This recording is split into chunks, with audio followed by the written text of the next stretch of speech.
바람이 거센 날이었습니다. 학생들이 겨나고 온 풍력발전소, 거대한 날개가 윙윙거리며 돌아가는 그 높은 곳에서 누군가 로프 하나에 의지해 내려옵니다. 마치 영화 속 주인공처럼 허공을 가르며 내려오는 남자. 아이들의 환호성이 터지고 선생님들의 눈이 휘둥그레집니다. 저 사람이 정말 우리가 알던 그 사람이 맞을까요? 매일 추리닝 바지에 슬리퍼를 끌고 다니던 동네 백수 선재규 말입니다. 하지만 땅에 발을 디딘 그는 분명 선재규였습니다. 그런데 그 눈빛이 평소와는 다릅니다. 늘 사람 좋게 웃던 눈매에 오늘은 전문가의 날카로운 카리스마가 서려있네요. 어쩌면 우리는 그동안 진짜 선재규를 못 보고 있었던 건 아닐까요? 작업복을 벗어던진 그가 다시 나타났을 때 현장은 또 한 번 술렁였습니다. 말끔하게 차려입은 정장, 딱 떨어지는 핏, 그리고 자신감 넘치는 걸음걸이. 그에게서 낯선 향기가 납니다. 늘 맡던 파스 냄새가 아니라 성공한 남자의 향수 냄새 같은 것 말이죠. 재규는 보란듯이 학생들 앞에 섰습니다. 마치 내 조카기 살려주는 게 내 인생 목표다라고 외치는 것 같았죠. 그 모습을 바라보는 윤봄 선생님의 표정이 묘합니다. 놀라운 반, 그리고 숨길 수 없는 설렘 반. 자기도 모르게 양손 엄지를 지켜 세우며 쌍따봉을 날리고 마는데, 아차, 지금 여기는 학교 행사 중이잖아요. 조카 한결이가 친구들에게 으스댑니다. 남편감으로 우리 삼촌만 한 사람도 없다. 근력 있지, 권력 있지, 재력 있지. 아이들의 말이 참 재미있습니다. 근력이야 힘쓰는 거 봤으니 알겠는데 권력에 재력까지 있다니요. 어쩌면 아이들의 눈이 어른보다 정확한지도 모르겠습니다. 재규가 보여준 건 단순한 돈 자랑이 아니었으니까요. 자기가 사랑하는 사람들을 위해서라면 언제든 가장 멋진 모습으로 변신할 수 있는 능력. 그게 바로 진짜 재력 아닐까요? 윤봄 선생님의 얼굴이 발그레해집니다. 그녀의 머릿속에 있던 동네 백수라는 단어가 지워지고 멋진 남자라는 새로운 이름표가 붙는 순간입니다. 재규가 성큼성큼 다가와 묻습니다. 마음에 드십니까? 그 질문 하나에 공기가 멈춘 듯합니다. 학생들이 보고 있습니다. 동료 선생님들도 보고 있죠. 윤봄은 지금 윤리 교사로서 품위를 지켜야 합니다. 하지만 심장은 자꾸만 여자 윤봄의 속도로 뜁니다. 얼굴이 화끈거려 죽겠는데 저 남자는 눈치도 없이 자꾸만 답을 재촉하네요. 대체 왜 자꾸 물어보시는 거예요? 핀잔을 주지만 목소리에는 웃음기가 섞여 있습니다. 싫지 않은 겁니다. 아니, 사실은 너무 좋아서 탈인 거죠. 하지만 이 설렘이 과연 축복일지 아니면 위태로운 불장난의 시작일지 아직은 알 수 없습니다. 사람 마음이라는 게 참 간사합니다. 숨겨야 한다고 생각하면 할수록 더 보여주고 싶어지니까요. 재규는 지금 온몸으로 소리치고 있습니다. 나 이 여자 좋아합니다. 라고요. 윤봄 선생님은 그런 재규가 불안하면서도 내심 고맙지 않을까요? 누군가 나를 위해 이렇게까지 애를 쓰고 멋있어 보이려 노력한다는 것. 그건 여자로서 받을 수 있는 최고의 찬사니까요. 하지만 이곳은 말이 발보다 빠른 신수읍입니다. 두 사람의 미묘한 기류를 누군가 놓칠 리가 없습니다. 과연 이 아슬아슬한 줄타기는 언제까지 계속될 수 있을까요? 당신이라면 이 상황에서 모른 척 시선을 피하겠습니까? 아니면 그 손을 덥석 잡겠습니까? 비밀은 없다. 신수읍의 정보통, 아니 움직이는 CCTV 서혜숙 선생님이 움직이기 시작했습니다. 선재규하고 뭐 이제 쌍둥이들이 바닥하던데? 툭 던지는 말 한마디가 비수처럼 날아와 꽂힙니다. 그녀의 눈은 웃고 있지만 그 속은 이미 모든 걸 꿰뚫어보고 있는 듯합니다. 윤봄의 심장이 덜컥 내려앉습니다. 아무 일도 없었다고 손사래를 쳐보지만 당황한 기세까지 숨길 수는 없었겠죠. 시골 마을에서 비밀 연애라니 애초에 불가능한 미션이었을지도 모릅니다. 소문은 바람을 타고 살은 덧붙여져서 눈덩이처럼 불어날 테니까요. 이제 두 사람의 사랑은 동네방네 중계되는 구경거리가 될 위기에 처했습니다. 이 위기 상황에 재규는 태평하기만 합니다. 소문이 나든 말든 남들이 보든 말든 그의 눈에는 오직 윤봄 하나만 보이나 봅니다. 학교 복도에서 마주칠 때마다 꿀 떨어지는 눈빛을 보내고 남들 몰래 챙겨주려 애를 씁니다. 그게 오히려 더 티가 난다는 걸 이 순박한 남자는 정말 모르는 걸까요? 윤봄은 속이 타들어갑니다. 제발 티 좀 내지 마세요. 라고 소리치고 싶지만 그럴 수도 없습니다.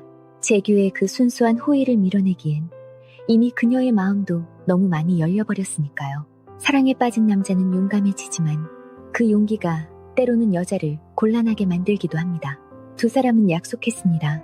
한결이가 졸업할 때까지 딱 2년만 기다리자고, 학부모와 담임이라는 껄끄러운 관계를 정리하고 떳떳하게 만나자고 말이죠. 이성적으로는 완벽한 계획입니다. 누가 들어도 고개를 끄덕일 만한 어른스러운 결정이죠. 하지만 감정이란 놈은 숫자를 모릅니다. 2년은커녕 당장 이 시간도 못 보고는 못 베기겠는데 2년을 어떻게 참습니까? 졸업식 날 1일 하자던 약속은 어쩌면 서로를 채삼에는 족쇄가 되어버린 건 아닐까요? 참는 것이 미덕이라지만 사랑 앞에서는 참는 것이야말로 가장 큰 고문입니다. 윤봉은 자꾸만 주위를 두리번거립니다. 누가 볼까봐, 누가 알까봐 행복해야 할 연애의 시작이 자꾸만 숨바꼭질이 되어갑니다. 그런 봄을 보는 재규의 마음도 편치만은 않습니다. 자신이 떳떳하지 못한 존재가 된 것 같아 씁쓸하기도 하겠죠. 사랑하는데 죄를 짓는 기분, 이 찝찝한 감정이 두 사람 사이를 조금씩 갉아먹기 시작합니다. 그러다 들키기라도 하면 어쩌려고요? 봄의 날 선 한마디에 재규가 잠시 멈칫합니다. 하지만 그는 물러서지 않습니다. 오히려 더 큰 결심을 한 듯 눈을 빛내죠. 세상 모든 눈을 피해 오직 둘만 있을 수 있는 곳을 찾겠다고 말입니다. 과연 그런 곳이 존재하기는 할까요? 재규가 말합니다. 누구도 마주치지 않게 최적의 장소를 찾겠습니다. 그의 목소리엔 비장함마저 감돕니다. 마치 전쟁터에 나가는 장수처럼 사랑을 지키기 위한 작전을 세우는 거죠. 신수읍에서 사람 눈을 피한다는 건 기적에 가까운 일입니다. 하지만 재규는 해낼 것 같습니다. 그에게는 불가능을 가능하게 만드는 무식한 직진 본능이 있으니까요. 그리고 그가 데려간 곳은 정말로 아무도 상상하지 못한 곳이었습니다. 어둠이 내린 밤, 오직 두 사람만을 위해 준비된 무대. 이제 진짜 이야기는 거기서부터 시작됩니다. 딱 하루만 오리. 도착한 곳은 인적 드문 바닷가, 그리고 낡은 놀이터였습니다.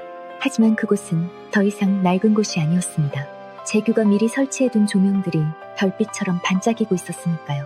어두컴컴하던 밤바다가 순식간에 낭만적인 영화 세트장으로 변했습니다.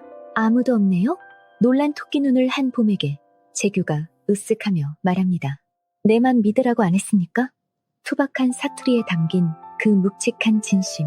이 남자는 말로만 사랑한다 하지 않습니다. 몸으로, 행동으로, 땀으로 보여줍니다.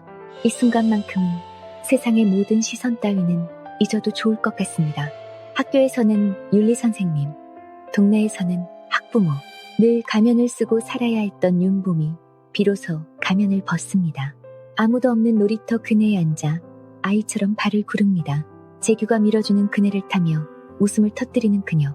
그 웃음소리가 파도 소리와 섞여 밤하늘로 퍼져나갑니다. 재규는 그런 그녀를 넋을 잃고 바라봅니다. 자신이 지켜주고 싶었던 미소가 바로 저거였으니까요. 두 사람은 지금 교사도 학부모도 아닌 그저 남자와 여자입니다. 가장 솔직하고 가장 무방비한 상태로 서로를 마주하고 있는 겁니다. 이 시간이 영원히 멈췄으면 좋겠다는 생각 두 사람 모두 하고 있지 않을까요? 밤바다의 파도 소리가 유난히 크게 들립니다. 분위기에 취한 걸까요? 아니면 서로의 눈빛에 취한 걸까요? 2년을 기다리자던 그 단단한 약속이 모래성처럼 허물어지기 시작합니다. 딱 하루만, 오늘 딱 하루만 우리 마음 가는 대로 하자. 누가 먼저라 할 것도 없이 무언의 합의가 이루어집니다. 내일이면 다시 선생님과 학부모로 돌아가야 한다는 사실이 지금 이 순간을 더 애틋하게 만듭니다. 금지된 것은 언제나 더 달콤하고 시한부 행복은 더 강렬한 법이니까요. 이성의 끈을 놓아버린 두 사람, 이제 멈출 수 있는 브레이크는 없습니다. 잠시 냉정하게 생각해 볼까요? 사랑하는 사람을 눈앞에 두고 인연을 참는다는 것, 그건 인내심의 문제일까요? 아니면 사랑의 깊이 문제일까요? 누군가는 사랑하니까 기다릴 수 있다고 말하고 누군가는 사랑한다면 당장 잡아야 한다고 말합니다. 재규와 봄, 두 사람은 전자를 선택했었습니다. 서로를 위해, 그리고 조카 한결이를 위해. 하지만 오늘 이 밤 그 선택이 흔들리고 있습니다. 눈앞에 있는 사람이 너무 소중해서 나중으로 미루는 것조차 아까워진 겁니다. 당신이라면 어떤 선택을 하시겠습니까? 먼 미래의 안정을 위해 오늘의 뜨거움을 참으시겠습니까? 아니면 불타 없어지더라도 오늘을 태우시겠습니까? 재규가 준비한 조명은 단순히 어둠을 밝히는 도구가 아니었습니다. 그것은 봄을 향한 그의 마음의 크기였습니다. 하나하나 직접 달았을 그 정성을 생각하니 봄의 눈가가 촉촉해집니다. 말주변 없는 이 남자가 할 수 있는 최고의 고백. 당신을 위해 내 세상을 이렇게 밝혀두겠습니다. 그런 뜻 아니었을까요? 그 불빛 아래서 두 사람의 그림자가 하나로 겹쳐집니다. 말하지 않아도 알 수 있는 것들이 있습니다. 지금 이 공기의 온도, 스치는 바람의 결, 그리고 서로의 숨소리. 모든 것이 완벽하게 맞아떨어지는 밤입니다. 아까 못한 말, 데이트가 끝나갈 무렵 아쉬움이 짙게 깔립니다. 이제 돌아가야 할 시간입니다. 다시 남들의 눈을 피해 숨죽여야 하는 현실로.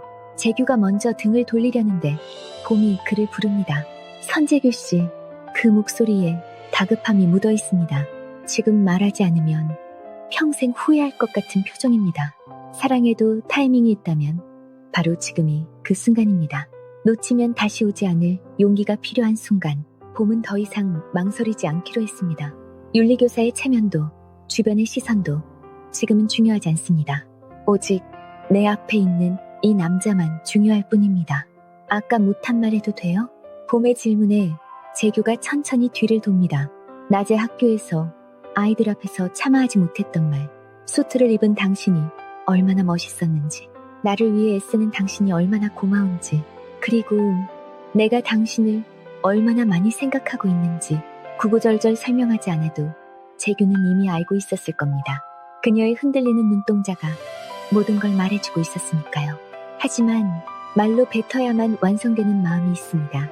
공기 중으로 흩어지는 순간 비로소 진짜가 되는 말들이 있죠. 말보다 행동이 앞섰습니다. 봄이 달려가 재규의 품에 안깁니다. 와락. 그 소리가 마치 굳게 닫혀있던 댐이 무너지는 소리처럼 들립니다. 재규의 단단한 가슴에 얼굴을 묻은 봄. 그리고 잠시 당황하다가 이내 그녀를 꽉 끌어안는 재규. 두 사람 사이에 있던 얇은 벽이 완전히 허물어졌습니다. 이제 기다림이라는 약속은 휴지 조각이 되었습니다. 이렇게 서로의 온기를 확인해버렸는데 어떻게 다시 떨어질 수 있겠습니까? 이 포옹은 단순한 스킨십이 아닙니다. 이제 무슨 일이 있어도 당신 손 놓지 않겠다는 선전포고와도 같습니다. 밤바다의 조명 아래 서로를 끌어안은 두 사람. 세상에서 가장 행복한 그림입니다. 그동안의 오해, 불안, 걱정이 모두 씻겨 내려가는 듯합니다. 재규의 투박한 손이 봄의 등을 조심스럽게 토닥입니다. 마치 부서질 듯 소중한 것을 다루듯이 봄은 그 손길에서 듬직한 위로를 얻습니다. 지난 상처들을 다 덮어줄 만큼 크고 따뜻한 위로를요. 이대로 시간이 멈춘다면 얼마나 좋을까요? 하지만 드라마의 법칙은 잔인합니다. 주인공들이 가장 행복한 미소를 지을 때 가장 큰 시련이 기다리고 있다는 것, 우리는 이미 알고 있지 않습니까? 행복에 취해 두 사람은 모르고 있습니다. 이 밤이 지나면 또 다른 폭풍이 몰아칠 거라는 사실을요. 서울에서부터 봄을 쫓아온 최희준의 날카로운 눈빛이 아직 거두어지지 않았습니다. 그리고 재규의 과거 속에 묻어두었던 그 여자의 존재가 스멀스멀 피어오르고 있죠. 오늘의 이 달콤한 데이트가 어쩌면 마지막 평화일지도 모릅니다. 너무 밝은 빛 뒤에는 더 짙은 그림자가 지는 법이니까요. 과연 재규는 봄을 끝까지 지켜낼 수 있을까요? 그리고 봄은 재규의 과거를 알고도 지금처럼 그를 안아줄 수 있을까요? 폭풍 전야의 밤바다는 그저 말없이 출렁이고 있을 뿐입니다.